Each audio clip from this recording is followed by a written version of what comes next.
on time, it might be difficult. So I feel like maybe at every point there should be like a fire service company or commission something. or something. That's what I something feel. Created Because for them if we are going to call the one that we called that day at Ikorodu, I don't even know where the guy was coming from, and it was a distance. So I don't know, before he got to that place, it was a long distance. So are we saying now they do not have any fire service company around Ikorodu, that this one had to come from a distance? Because it was a distance. Okay, in that case, actually most of the local government are fire station, but I think the Lagos state government is still doing more to ensure they have close to the people. Yeah. And we're going to encourage the local government to set up a fire station for their local government. State government cannot do everything all. We too, we have what to do. So sometimes it's traffic, one. Sometimes if you call 767 and they ask you where's the location, sometimes the people talking give wrong address. Why? Okay. Panic or what? Panic. Maybe panic, yeah. Because they always ask you near bus stop and all this. So you need to be calm when you are talking to them. You need to describe your area, your location. You need to be able to tell them what kind of fire, what started the fire. So for them to know what to bring or how to prepare to come and fight the fire. How do I know what started the fire when I'm not even in the house? Yeah, so it's just part of the question. You say you don't know, but if you know, it's better. So for them to know where to go, you know. Just for you to be aware. Yeah. I get it now. So why safety officer? Why not company security? That's the question I'm asking you now. Yeah. So why safety officer? Why not company security? Fantastic. Because I'm still going to go there. Okay.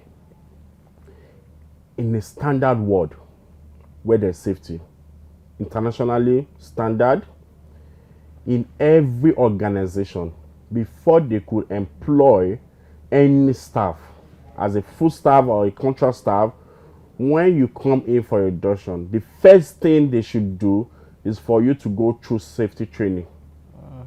The safety training will tell you what to do in that building, how to identify any hazard in that building, to know the exit signs in that building, to know the example points in that building, to know where the fire extinguisher is, to know where some certain things are. So you get familiarity with the environment. So you don't be an hazard to yourself. Do you understand? But in Nigeria, you come and start work tomorrow, you start work.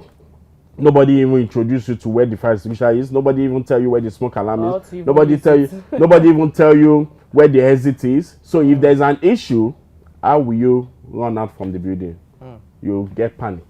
So it's a serious issue. So we always tell them abroad, before you can start the work, before you can start any work abroad, you have to do induction. They will even train you how to use fire extinguisher, CPR, and first aid. Those three things are important to know, because one of your colleagues can collapse. What will you do? A lot of Nigerians will pour water. You are killing the person. What you are supposed to really do is the CPR. So all those things are things that they need to train you. That's why each organization should have a safety officer on ground every particular time. That's a nice one. Yeah. I tell you, that's an amazing one. Yeah. I was going to even ask how important, but I see that it's important. Very important. I see that it's very important. And how do you guys change the mindset? Do you guys do all this it's sensitization. Sensitization. To understand that, to make people understand that safety is important. Because to be very honest, if you did not come here, there are not a lot of people that are not aware of the safety commission. What you just said. And how do you put people in check about their surroundings? Are they ads for this? Are they ads on TV for this? Are they anyhow to push this information to the people? To sensitize people, because a lot of people are not aware of these things. A lot of people are not aware. And we know we are very reckless in this part of the world. You are right. Statistics says about 25% people knows what safety is all about in Nigeria.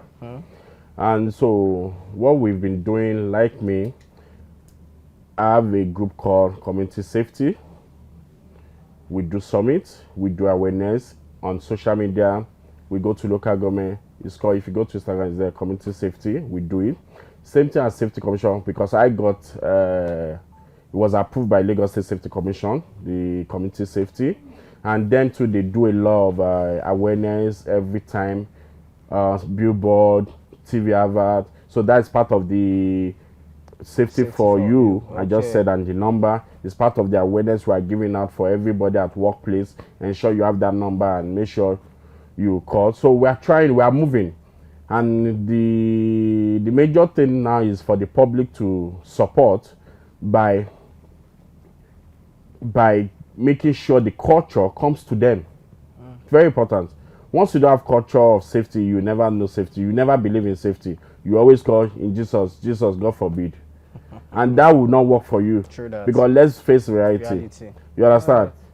I have passion for safety, and that's why I decided to go for safety. Even my son's name is Safety.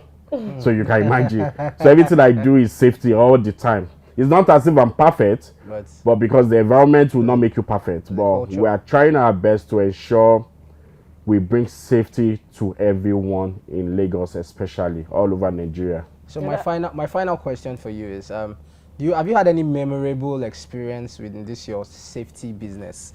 Or have you had any? Is there anything that you have done? Is there any memorable time or any time per se that you've actually gone to save someone and there were hiccups? Okay, I have a lot. It's even on my Facebook. You know, most times if accident happen on Terminal B, I rescue, I park, I do first aid, I do CPR, I do a lot of things. Just my own ability to support in a primary way before the ambulance come down, or because the fire service or the LRU comes down. So I do a lot. People see me on the road. I do a lot. Okay, I even tow vehicles away from the road. If I notice it's dark and it's risky for you, I can easily tell you, okay, let me just take you to the side, you know. So we do that a lot. It's my passion. It's my passion. Interesting. What we do for the people. Interesting. That's the way I can. That is the way I can pay back to my people. Interesting. So we've spoken about what causes fire in our place, our homes. Now I'm talking about car now. What are those things that would cause a fire outburst while you're driving? Yeah, the major thing is what I'll discuss about is your electrical in your cars. So you have to ensure you have a good rewire you are using. Almost a wire will change the wire, they won't tape it. It's going, you know, in a car we have positive and negative. Yeah. And those two does not come together. So if you don't tape a particular wire that is for positive and it gets to your body, car body to negative, it brings a fire, number one. Number two, your fuel pump, if it doesn't well fixed, it could cause fire. So all those things are major things that cause fire. And a lot of people that has a car, they don't have fire extinguisher. A lot. I realized there was a time I did questioning. I was asking people, why do you have fire extinguisher in the car? They said because of road safety. And I said, wow, that is interesting.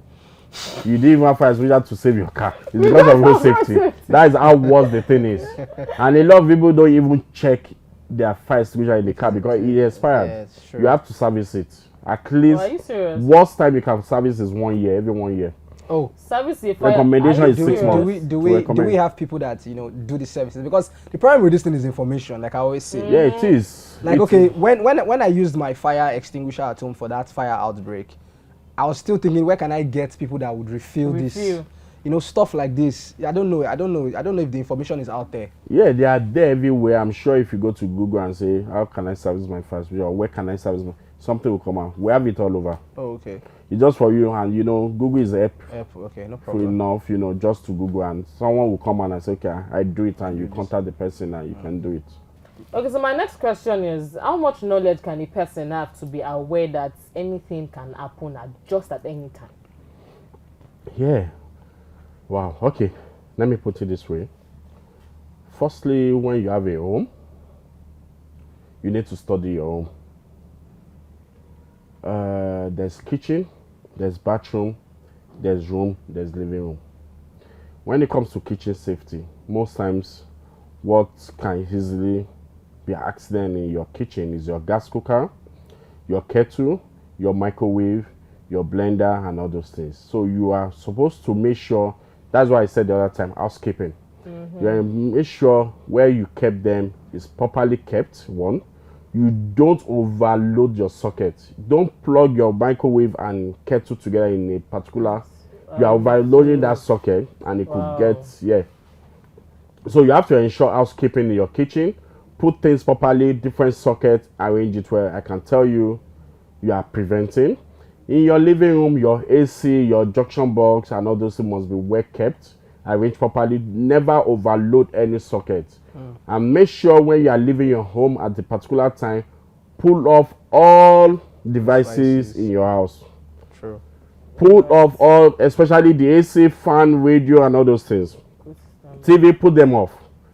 And apart from you are putting them off because of safety, you are saving money. Yes. Your meter, your card will not go You're right. So it's easy for you to think of safety and you are saving money. You can imagine how it works together. How it works together. So that's it. Thank you so much. Yeah. So one final word for our viewers, everyone at home, you know, people watching. One word for safety. One final word. Keep them safe. Okay. What I have to say to my people, especially Lagosians, people around us, always think safety. Make sure safety is for you. Always put at the back of your mind that safety first. Very, very important. Safety for you, safety for me. Think safety, safety first. Once you put that to you, trust me, you'll be free from most hazard you can find. Thank you very much. That was a good one. Very, very informative. I hope you guys have learned or picked one or two things. Do you understand? Because a safety place is a very good place to live. I hope moving on, you push out the I don't care attitude. Yes, the recklessness. And start putting all your sockets. And he said, please don't plug too many things or just your... Don't overload your sockets. Don't overload. Divide it. Okay, guys, I'm going to say thank you so much for coming on board. We really appreciate you coming. Thank you so much. Okay, guys, let's go on this short break. We'll be right back.